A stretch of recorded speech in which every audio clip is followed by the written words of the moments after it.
So you changed Gareth Southgate from being a midfielder to a centre-back, which then led to him getting an England call-up. Was that sort of a satisfactory moment for you, that sort of you'd sort of shifted him to be the player that he was, that had got earned himself the England call-up? Yes and no. I mean, you know, Gareth was capable of playing in quite. We signed him as a player who possibly was more of a holding midfield player.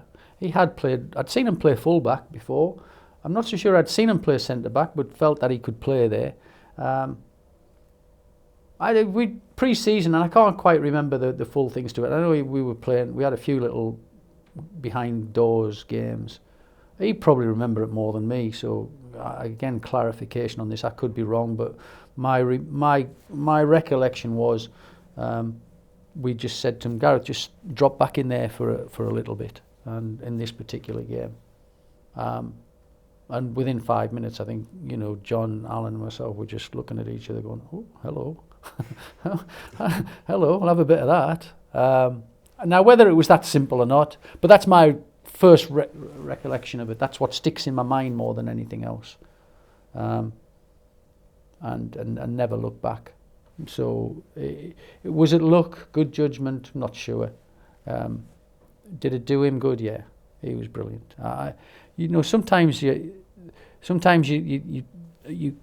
send a player out there, and basically you don't have to tell him anything. You know what the general rule of thumb is. You know, our rule of thumb was whoever was in the middle wasn't a sweeper. We're playing with 3 centre-backs. You know, some people will play 3 centre-backs and one of them will be an absolute sweeper. Our principle was we play 3 centre-backs. If the man comes from the left into the middle, Gareth, you're marking him. No arguments. You're not swapping over and doing something different. You mark them. We mark in a zonal situation from a 3 centre-back situation. But he just read everything. I can't tell you how he did it. I can't tell you how he got it. If I tried to claim any glory for that, I'd be stupid. I'd be like, you'd be sitting at home going, what's he saying that for? Because I never told him how to play. I basically had our principle. Our principle was 3 centre-backs. If he runs across there, if you can pass him over, great. If you can't pass him over and you've got to stay with him, stay with him. And we did lots of... I mean, I could go on forever about little tactical things, but basically I never had to tell him. We had the set rule, 3 centre-backs, not a sweeper, 3 centre-backs. End of story. Your job is to stop them scoring goals. End of story. Whatever else you do, bonus. Outside of that, well, you don't tell McGrath, you don't have to. Hugo was just an absolute athlete, stroke, strong man who could do anything. It was an incredible combination. But Gareth being there was probably, you know, his rise to fame was down to himself in many ways, not me. I mean, yes, I picked him there. Yes, I picked the team. Yes, I played him there. But his performances were the ones that took him to where he went to, and rightly so. He was. I can't. It's hard to say. Oh, Southgate's there. Oh, crikey. Oh, is he? Oh, he's done that again. Oh, he saved that off the line. Oh, he's done this. You know, but he'd got Hugo and Big Paul either side of him, which isn't a bad combination in fairness. You know. We've got to talk about the League Cup runs, some memorable ones along the way. 2-0 down at Arsenal, and you pull it back to 2-2 with a Dwight York brace. Did you start to believe that you could go on and win it at that point?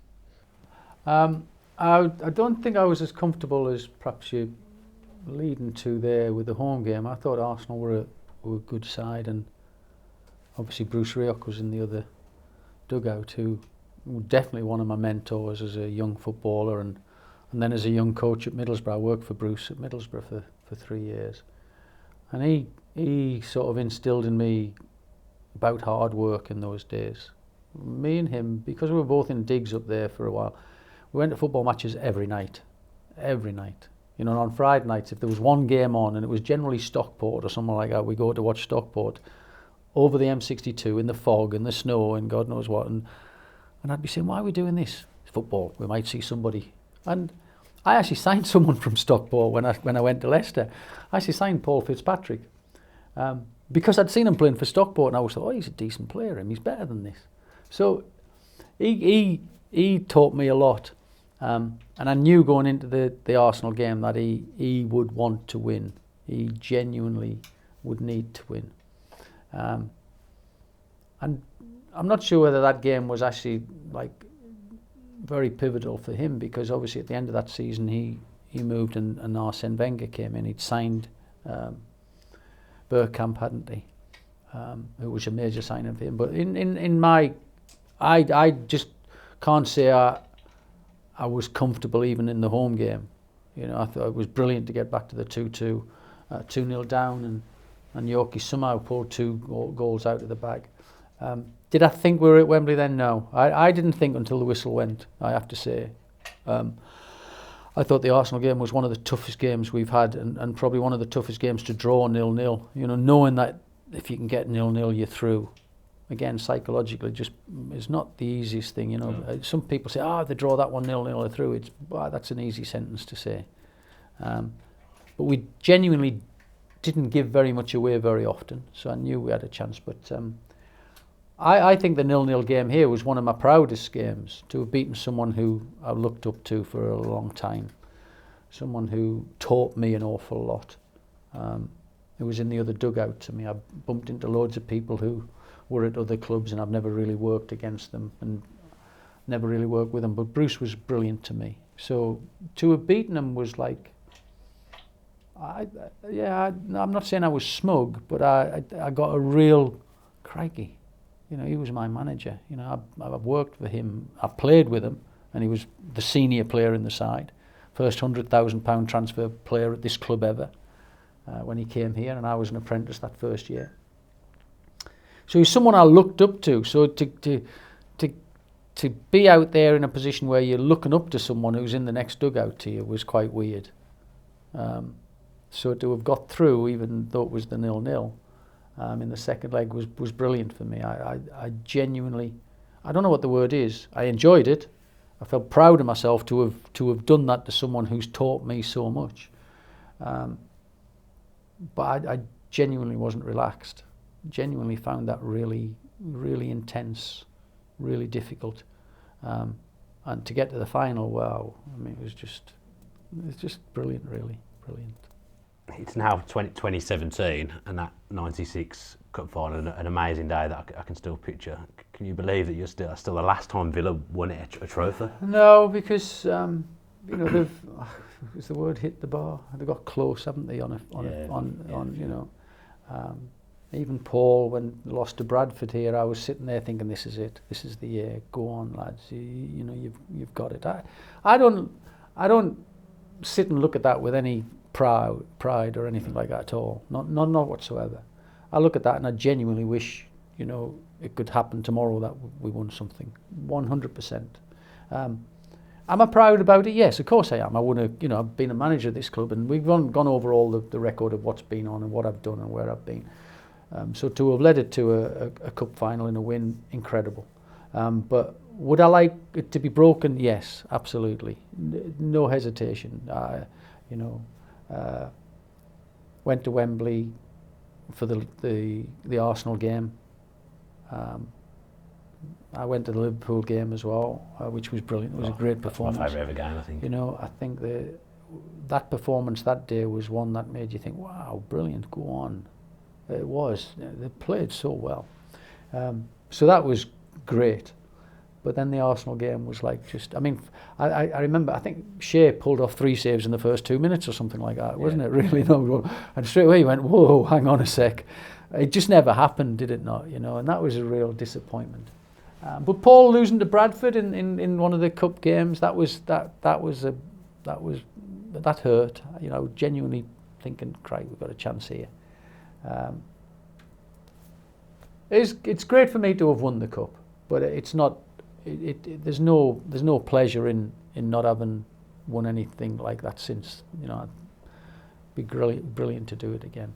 What are your memories of that day? It doesn't get any better, does it, winning 3-0 in a cup No, well, final? you know, I mean, I got a lot of stick from the police and everything because I wanted to stay at Selsdon Park Hotel, which is north side. It's the other side of London. But Selsdon Park was quite a iconic place for me because we used to stay there for lots of games in my era. You know, there's lots of nice hotels and closer hotels to Wembley. But from my point of view, I wanted to stay there. It made me feel good, and I knew the lads would have a good time. We'd relax, There was snooker tables. We had 3 or 4 days there. There's all sorts of things there, you know. There's things that I just felt.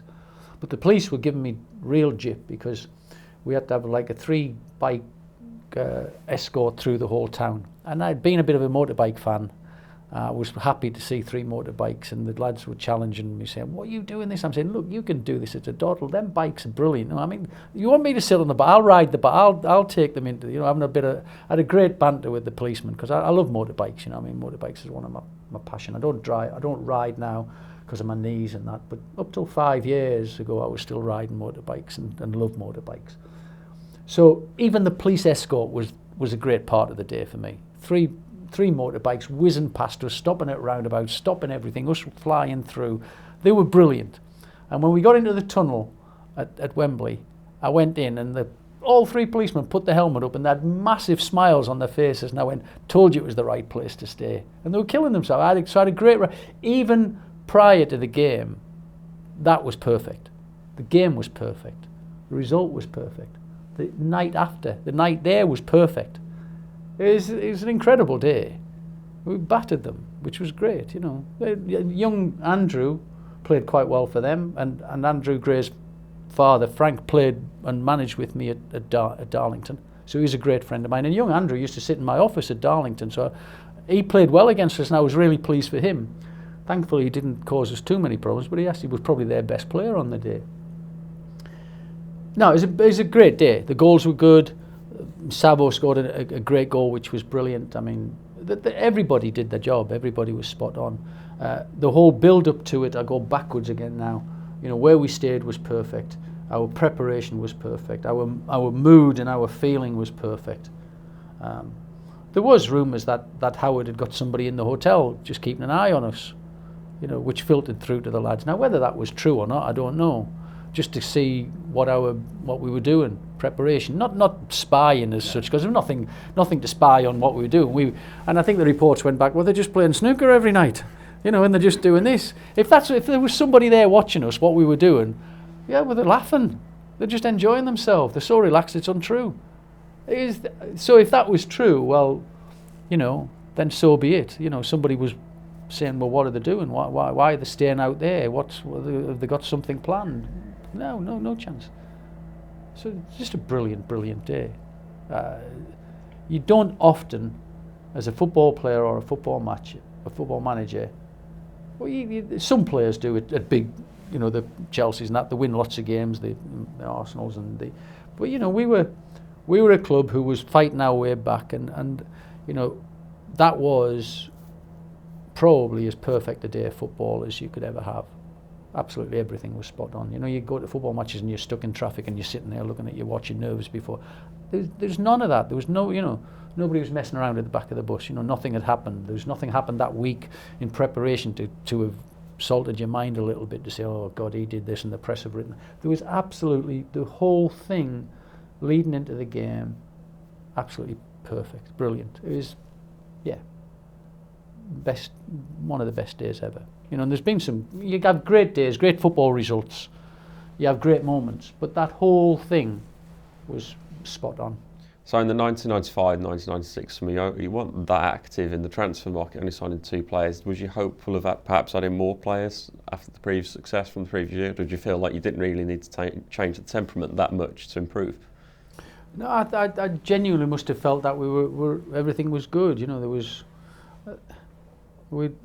I wasn't sure whether there was more in us, to be honest, you know, and I think whether you call it right or wrong, I was happy. I think what was beginning to develop was the talk of expanding squads and making the squad bigger, and people were then talking about, well, you need a bigger squad the more games you play, and you need to start rotating, and you need to start thinking about that. I really wasn't into that very much and found that difficult to understand, because I'd been used to dealing with, you know, a smaller group, and at Darlington I would have 16, 18 players, you know, so that everybody was involved every week. At Leicester we kept everybody involved, even the lads who weren't in the team were. When I came here, we virtually had everybody involved with the group. That's probably one of the things that I would find difficult if I was doing it today. This rotation thing and the size of the squad and keeping people happy and people advising you that he probably needs a rest because the meters and all these things they put on them can tell you that they need a rest. They're potentially going to injure. I would find that very difficult. I genuinely know that. So I was happier with a smaller group, a more intimate group. If somebody was out, well, he could play there, and if necessary, he would play in that position. I was personally happier with that. That's what I was brought up with. You look at Ron Saunders, the league winning year. What was it? 13 players played the whole year. They won the league and things like that.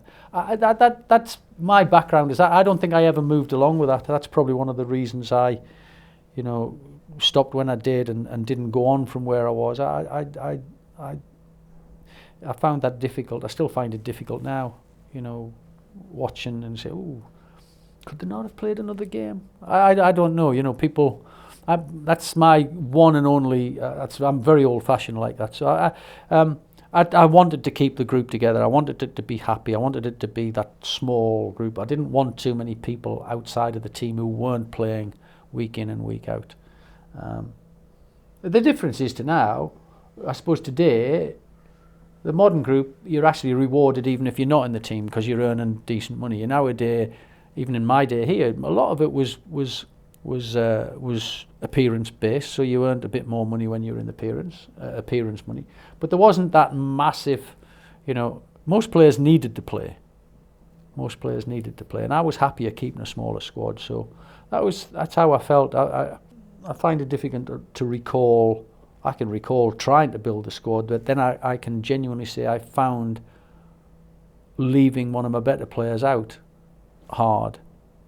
And that really took away from my ethic of having a group of players playing the system that I wanted to do. I found when Stan come in, for example, I often played Stan, Dwight and Sabo.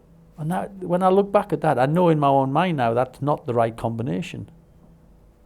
But I signed him, and I never made that step, that move quick enough of having three men. And people said to me, "You need another striker." I was more than happy with Dwight and Savo. I signed Stan, and I like Stan, and to this day still like. I don't think Stan relived what he was a great. You look at him and Fowler as a partnership, for example. By God, that was brilliant. But I don't think I got it right. I think the way I got it wrong was I played all three of them. I should, if I could have gone to that rotation thing in my head, play two of them, keep your system the same, keep it right. I'd often say to Stan, "Right, Stan, you're playing in the hole today. Dwight's playing up front," and I'd say, "Dwight, you're playing in the hole today," because Stan, and all those sort of things. It just began to chew at me a little bit, and that's when I sort of knew myself that I'd just stepped out of my comfort zone a little bit there. So I took that step of trying to build the group, which probably was a little bit after that. I took that difficult to adapt to, whereas I was happier bringing in just a couple of players, keeping the group the same, knowing what my best team was, but expecting someone to do a job for me whenever I needed them. So that's how I was at my best, I think, operating here. Is that one of the reasons because you let Paul McGrath go because he just simply wasn't in the team? At the well, moment? In fairness to Paul, he was brilliant. He was great. But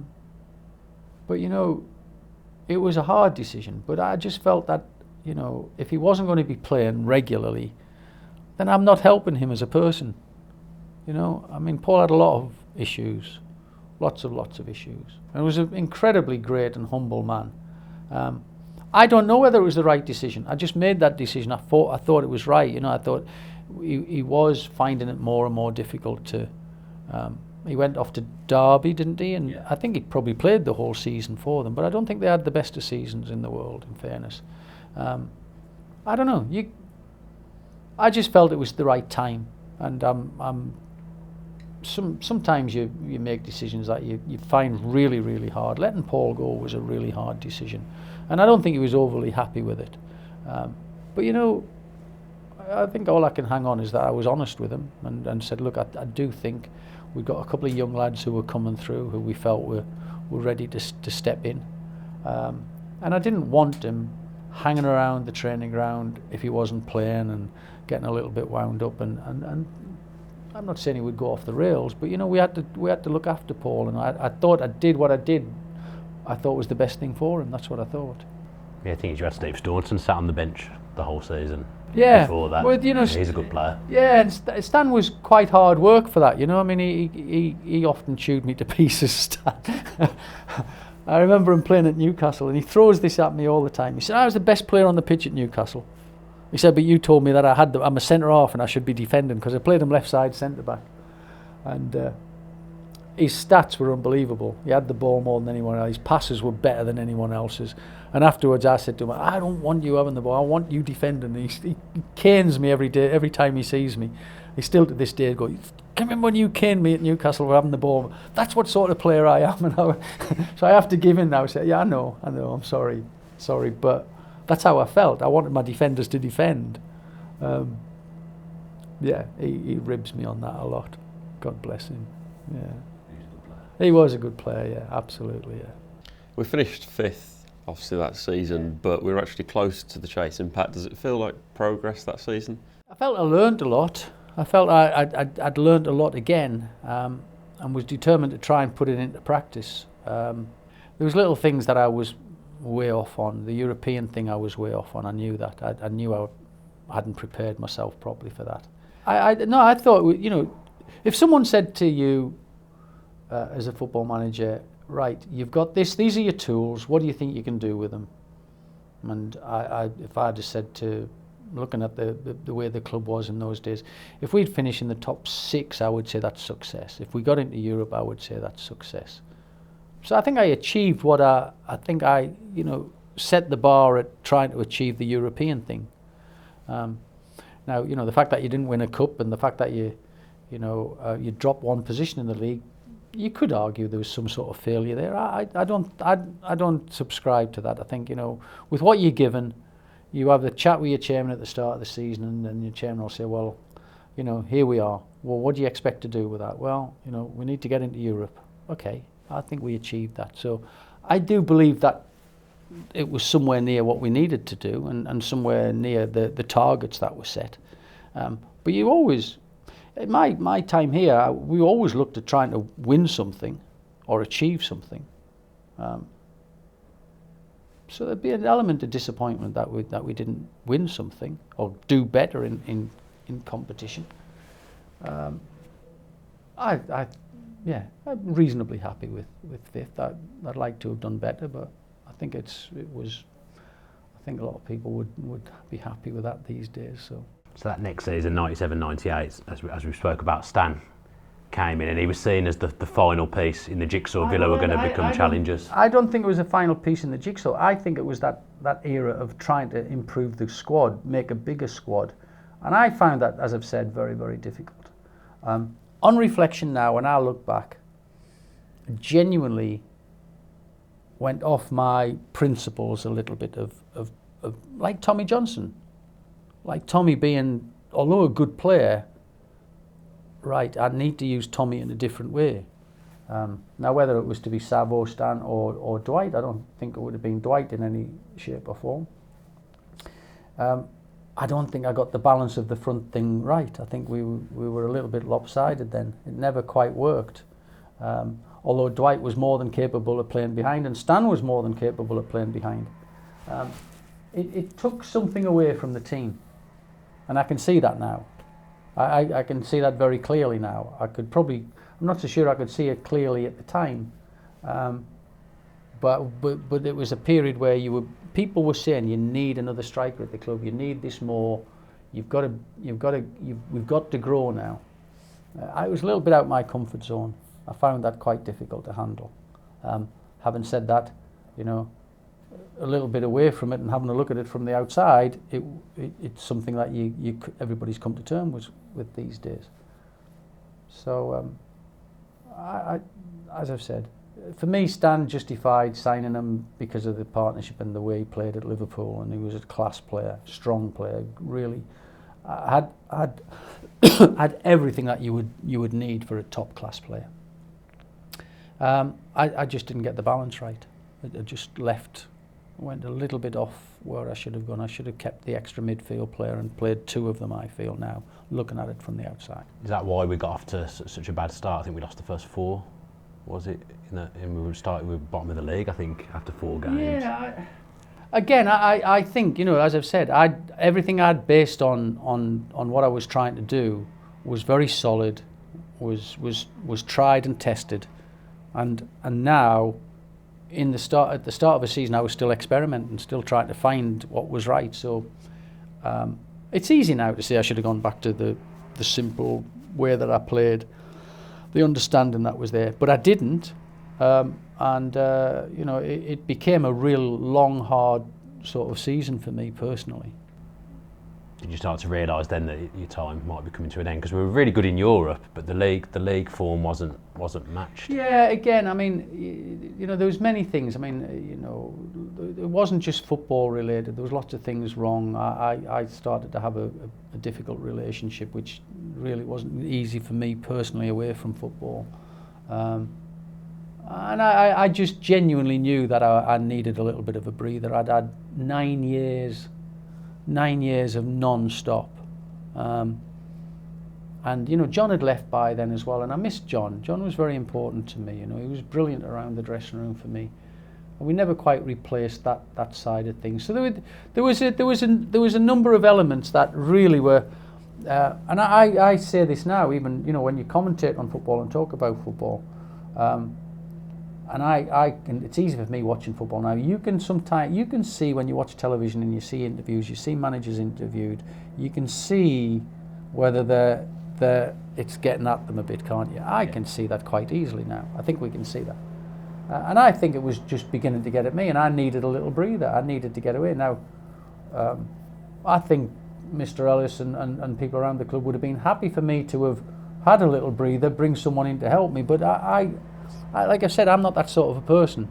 If I'm not doing what I need to be doing and I'm not doing it properly, I just hold my hands up and say, look, time for somebody else. And that's what I did. I got to the point where I just said, do you know what? I need a breather. I need to go away. Were you happy to see John get the job? Like how was that sort of feeling? Was mixed emotions, or was you quite happy about it? Yeah, I know. I mean, it was talk. And I know I've seen John talking about it a little bit, and I was asked if I would. Why don't you just bring John back? And I said, well, look, I don't want to bring John back to do the job he wanted to do. He wants to be a football manager. I know he did, because we talked about it, and all the time with John when he worked for me, I always said to him, I hope you're doing what you're doing to become a football manager one day. Because if all you want to be is an assistant, then you probably need to be more motivated than that. So I was always encouraging John to be a football manager. Was I happy to see him come back? Yeah, delighted, absolutely. He had a great relationship with people around the club. And then, to be honest, as I've said, I knew, and I'm honest enough like that. I didn't need to sit there and wait to be sacked or anything like that. I just knew I'd lost that little bit of something in the dressing room. I'd lost that. I always felt I was ahead of myself. I always felt I was ahead of what was going on. You could actually see round corners, like I've said. You could tell if something wasn't right. You could spot it, and you'd deal with it before it happened. I was tired, and I know that. So I went and saw the chairman and said, look, I really do need to get out of this. And he didn't want me to go. None of them wanted me to go. But, I did, and everything else was history. So once again, we'd like to thank Brian for getting involved with us and doing an interview. It means a lot to us, and I'm sure you guys have hopefully enjoyed this whole series, because we certainly did.